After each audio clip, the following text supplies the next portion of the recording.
Memórias e fragmentos da navegação na Amazônia. A frota branca de navios da SNAP, que marcou as gerações dos anos 50, 60 e 70 na Amazônia.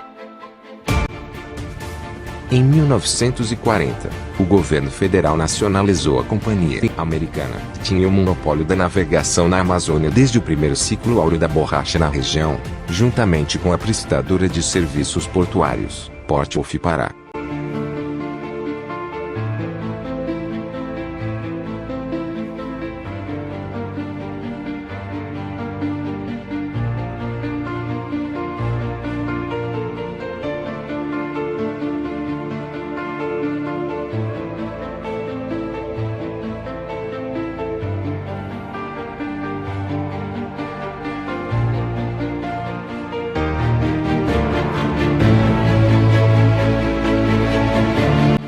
A empresa Amazon's Tranship Navigation, após ser adquirida pelo visionário e empresário Percival Farquhar, em 1911. Subvencionada pelo governo federal, tinha sede em Belém, escritório, no Rio de Janeiro e sucursal, em Manaus. Possuía, em 1926, 46 vapores, 3 rebocadores, 3 alvarengas tanques para transporte de óleo, 10 alvarengas para carga, carvão e reboques, cabra e diversos pontões pela Amazônia. Criou assim, o Serviço de Navegação da Amazônia e Administração dos Portos do Pará, SNAP, que mais tarde se modernizaria com os marcantes navios da Frota Branca.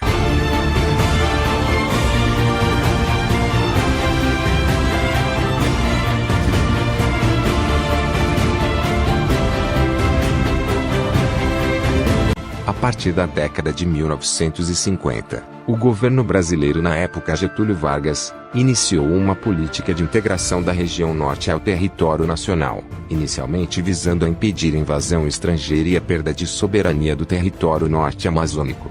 A construção de inúmeras rodovias ligando os estados do Nordeste ao centro-sul do Brasil com a Amazônia, além do incentivo à instalação de indústrias, como a criação da Zona Franca de Manaus no final dos anos 60 e a criação de organismos de desenvolvimento regional são alguns exemplos dessa iniciativa. A região amazônica entre as décadas de 60 e 70 recebeu muitos programas de colonização, de desenvolvimento agropecuário e projetos de exploração mineral, além da construção de usinas hidrelétricas, portos e sobretudo estradas interligando capitais e áreas mais remotas do norte. Mas o processo de modernização neste período levou à devastação de grandes áreas da floresta, além de conflitos por terras, indígenas, poceiros imigrantes, etc.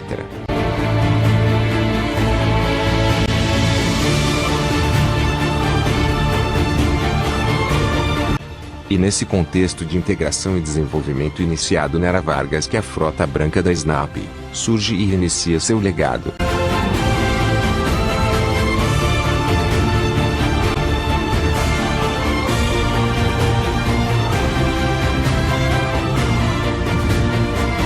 Os cascos dos navios da Frota Branca da SNAP foram feitos de puro ferro, todos trabalhados com 2 motores, 2 hélices de bronze, cabines e camarotes bem arrojados para a época com capacidade de levar até 500 passageiros cada, além de transportar toneladas de cargas.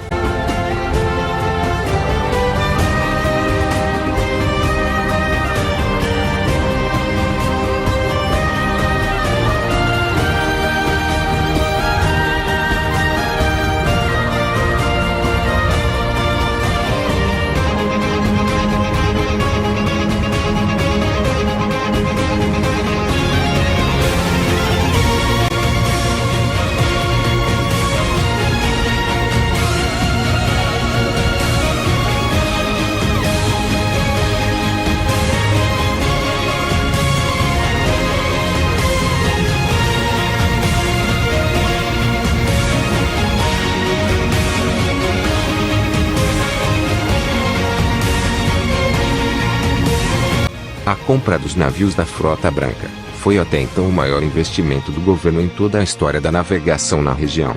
Mas a frota não duraria mais que 2 décadas de uso nas linhas. Logo o governo perdeu o interesse no setor do transporte fluvial, com a abertura de estradas em massa nos anos 70, que também trouxe outras formas de investimentos estrangeiros para a Amazônia, como a criação da Zona Franca de Manaus e Sudão.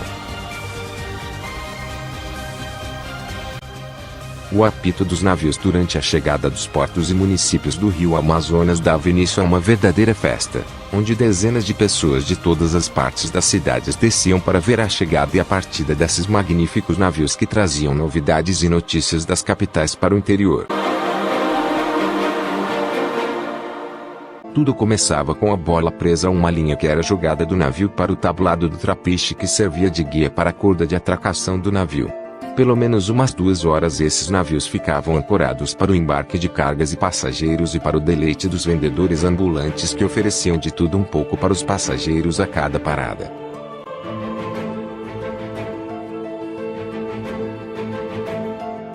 Uma das inovações empregadas nos navios da Frota Branca, diferente das chatas, foi não mais de transportar bois em pé no interior da embarcação para o consumo da tripulação e dos passageiros durante as viagens.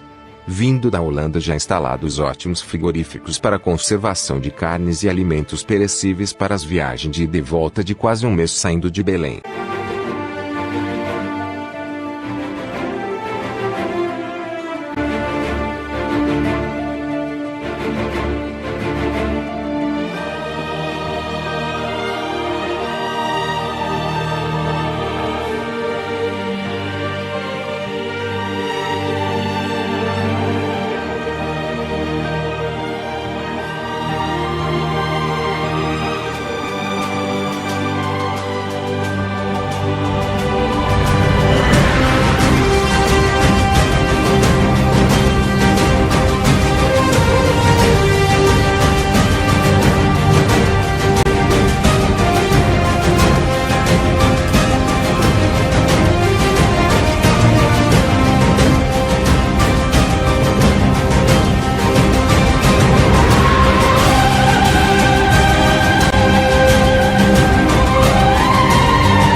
Os navios da Frota Branca comprados da Holanda foram empregados na Rota Belém, com escalas em Santarém, Manaus até Porto Velho, além de cidades intermediárias, rotas antes atendidas apenas pelas chatas a vapor da companhia.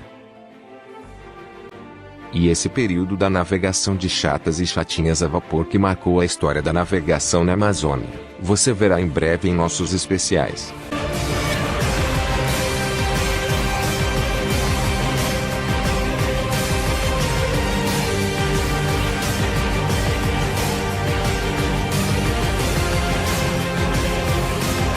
Anos antes da renovação da frota da SNAP, houve uma reorganização econômica dos países produtores de borracha, ao fim da Segunda Guerra Mundial, 1939 a 1945, o que resultou na queda da receita dos estados na Amazônia, no aumento do desemprego, crescimento do êxodo rural na região.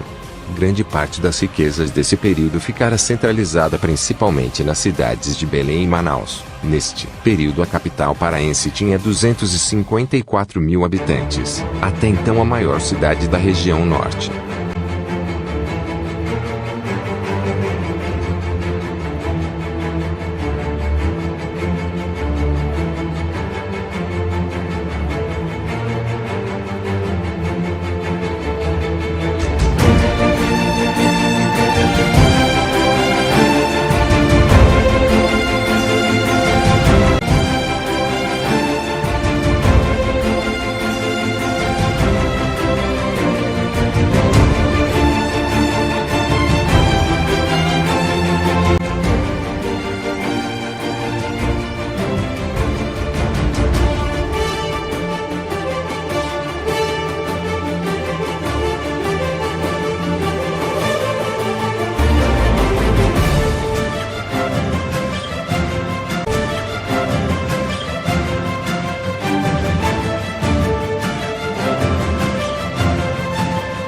e capital amazonense Manaus, em meados da década de 50, tinha apenas 120 mil habitantes estimados.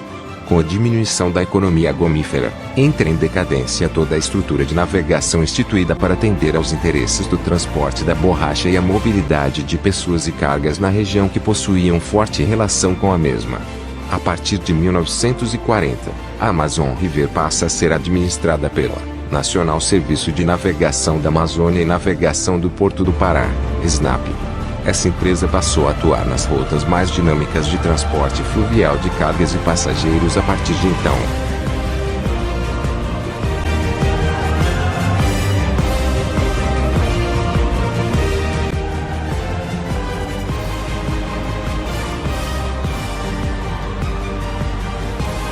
Conheça os navios da Frota Branca: navio Lobo da Mata, navio Lauro Sodré, navio Leopoldo Pérez, navio Augusto Montenegro e navio Presidente Vargas.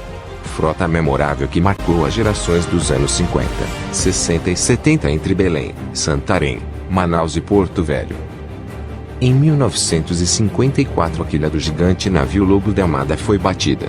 Em 15 de dezembro de 1954 foi lançado para SNAP. Em maio de 1955 a sua construção foi concluída na Holanda. Navio Lobo da Mata foi o segundo navio da frota a fazer a linha Belém a Porto Velho em 1956. Antes da viagem de inauguração, a chata vapor Sapucaí fazia o trajeto bem demorado. O navio possuía duas classes. A primeira classe era privilégio da elite que viajavam em camarotes no terceiro convés, e a segunda classe destinados a passageiros que viajavam em redes, sendo que o segundo convés era das mulheres e o primeiro convés dos homens. Assim como o navio Lobo da Mata, com exceção do navio Presidente Vargas, os outros navios tinham as mesmas características de dados, como 2 motores Cruzeiro, 2 palhetas de bronze e camarotes, além de serem projetados com ateação bruta similares. O nome de batismo do navio foi em homenagem ao português Manuel da Gama Lobo da Mata. Foi exímio militar e geógrafo, contudo, desenvolveu seus marcos pessoais, militares e políticos no Brasil, sobretudo na Amazônia. Considerado um dos maiores administradores que a Amazônia possuiu no período colonial, naqueles tempos em que tudo era difícil e podemos mesmo dizer que superou até muitos outros dos nossos dias.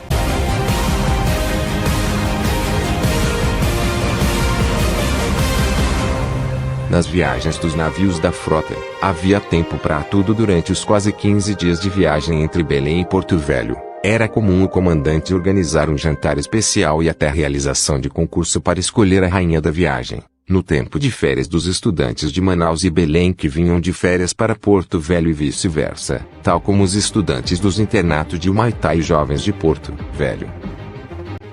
Seu primeiro comandante foi seu Armando de Hipólito do Vale, depois foi substituído pelo seu filho, Raimundo do Vale.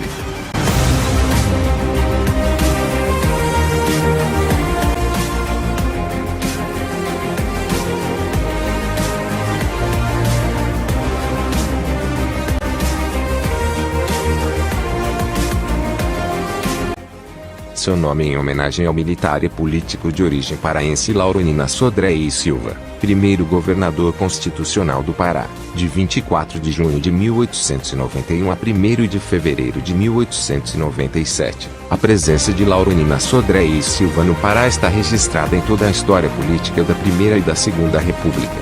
Em cima monumentos públicos como nomes de edificações, ruas e escolas por toda a região norte. O navio Lauro Sodré foi o único navio da frota que saiu da linha tradicional entre Belém e Porto Velho, para fazer o trajeto de Belém a Tabatinga estendendo até Iquitos no Peru, com escala em Manaus.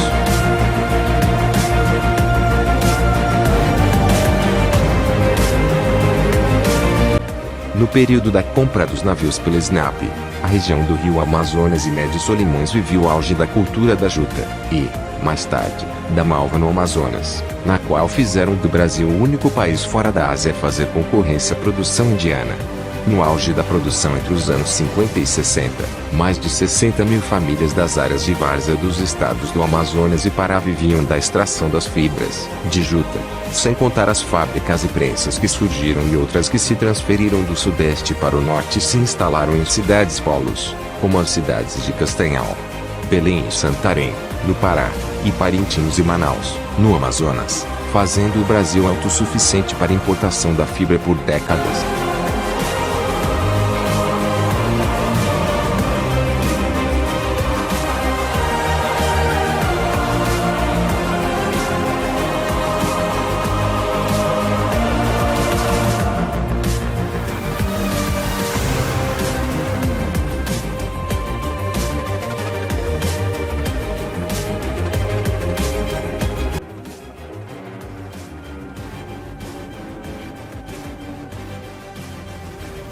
Navio Leopoldo Pérez foi o primeiro da série da Frota Branca construído na Holanda, com seu nome em homenagem ao grande professor, advogado e político amazonense Leopoldo Carpinteiro Pérez.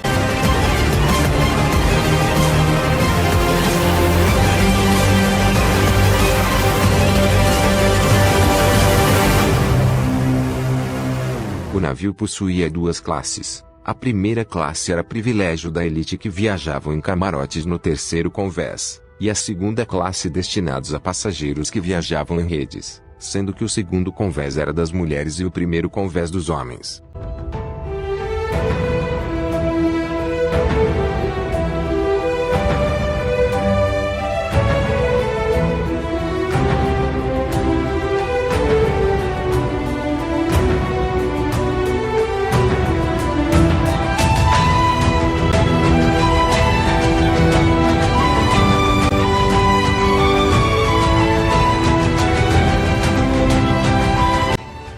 O nome do navio Augusto Montenegro foi uma homenagem ao político e advogado brasileiro que foi governador do Pará, entre os anos de 1901 a 1909.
No período de transição da frota da SNAP para a ENASA, as questões socioeconômicas e políticas de transformações chegavam na Amazônia, em especial no estado do Amazonas, principalmente a partir da criação da Zona Franca de Manaus em 1967. E nesse período também em Manaus, o governo acaba com a cidade flutuante que crescia cada ano na orla de Manaus.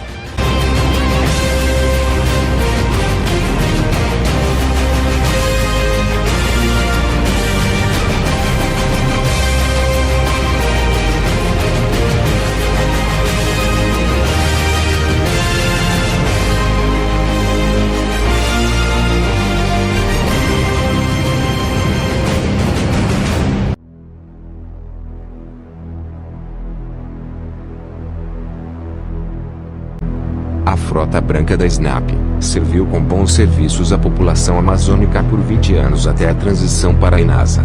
Foi o período de glória do transporte fluvial de passageiros. Foram eles os melhores que já passaram pela Amazônia. O fim dos navios da ENASA, mais conhecida como Frota Branca, foi triste e repleto de rumores nos bastidores.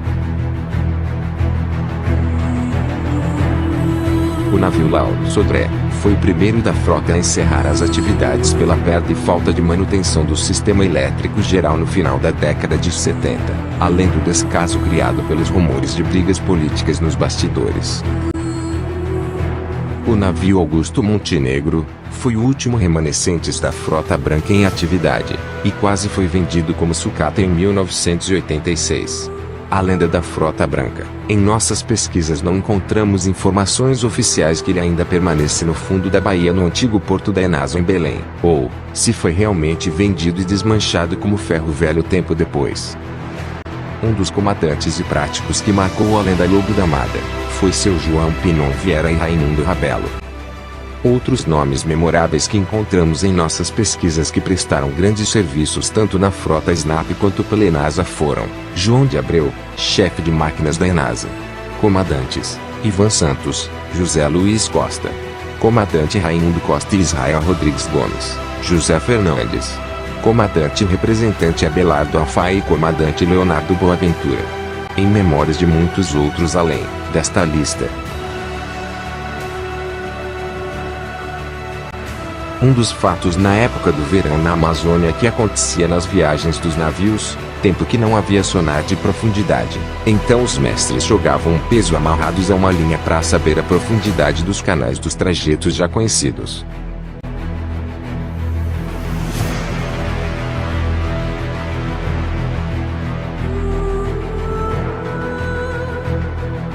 O navio Leopoldo Pérez teve um fim trágico no mês de novembro de 1975 ao ser abalroado de frente, na localidade de Laguna no Estreito de Breves, pela corveta Angostura da Marinha do Brasil. Apesar de viajar com 383 passageiros a bordo, não houve vítimas fatais, em razão do tempo que levou para naufragar e da rápida atuação da tripulação da corveta Angostura.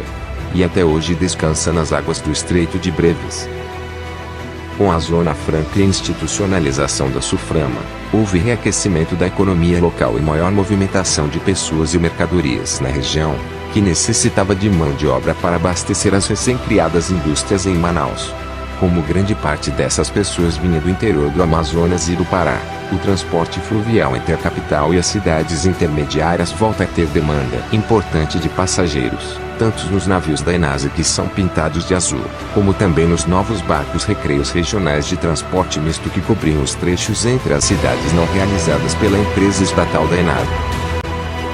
Nesse período da frota da Enasa, na década de 70, dá início também o fim do reboque de canoas e das pequenas embarcações que vinha de todo o perímetro das bacias do Rio Purus, Médio Solimões, Rio Negro e Baixo Amazonas para Manaus. O canal Amazônia DC vai fazer especial do tema também em breve. O navio Presidente Vargas foi construído em 1953, na Holanda e era o maior e mais elegante unidade da moderna frota branca da SNAP. Também era conhecido como Cisne Branco.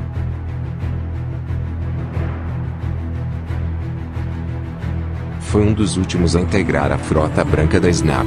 Tinha 3 classes distintas e era considerado muito sofisticado para a época. Com ar-condicionado em seus convés, o Cisne Branco não tinha camarotes, mas tinha 500 poltronas de couro confortáveis distribuídos em 2 salões e um amplo bar, que criava um ambiente social entre os passageiros das classes durante as viagens a negócios ou lazer, para a Ilha do Marajó. Seu nome em homenagem ao presidente da época, Getúlio Vargas, que deu início à grande mudança na Amazônia para integração e desenvolvimento. Foi o idealizador da compra dos navios da frota branca da SNAP no início dos anos 50.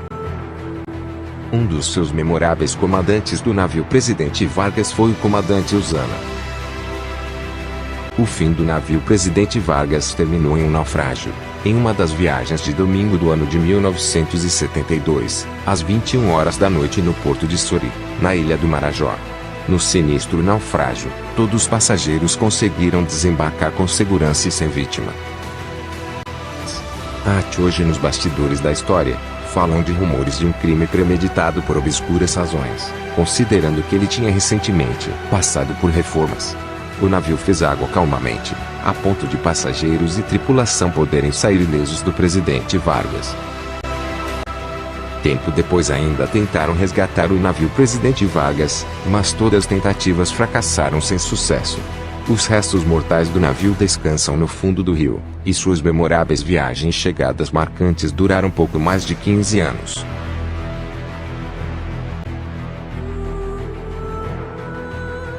O navio Lobo da Armada por volta de 1972-73 foi requisitado para atender a travessa entre Belém e Soure na Ilha do Marajó, depois do naufrágio do navio Presidente Vargas em 1972, rota onde encerrou suas atividades. Sem o navio, após o naufrágio em 1972, dá início à saga da população que se arriscava em atravessar a Baía do Marajó, em outras pequenas embarcações. Fato é que até hoje, a travessia é ainda um grande problema para moradores da Ilha do Marajó. E a falta de investimento no setor nas últimas décadas já causaram inúmeros incidentes e acidentes. Apesar disso, as modernas ferryboats e lanchas expressos hoje viabilizam e fazem parte do cotidiano da travessia, mas a demanda ainda é muito grande.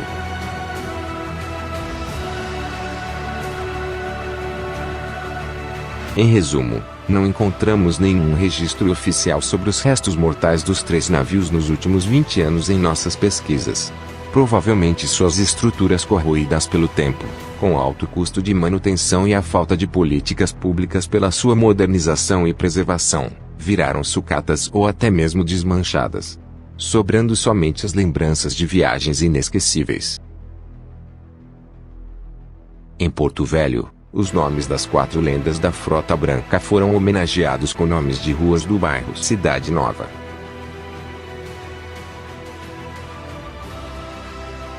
Alguns navios e chartas da antiga SNAP operaram até os anos 80, época em que foram definitivamente desativados e mais tarde a empresa foi extinta por decreto pelo presidente José Sarney.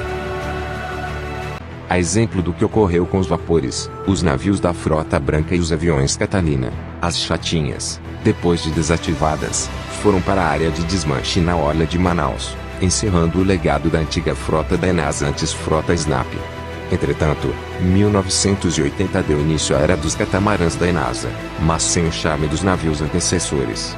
E paralelamente deu início também à era de ouro dos barcos recreios regionais de cargas e passageiro feitos de madeira de lei como a Itaúba e o Pequia em toda a Amazônia.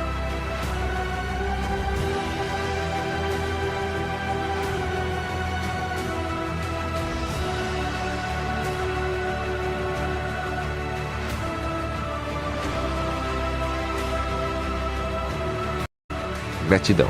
Sem as informações e imagens destas páginas e blogs, esse especial não seria possível. Dedicados a todos os comandantes e marinheiros fluviais das embarcações em memória dos anos 50, 60, 70 em especial da Frota Branca e a geração que tiveram o privilégio de viajar nesses memoráveis navios que marcaram a história da navegação na Amazônia.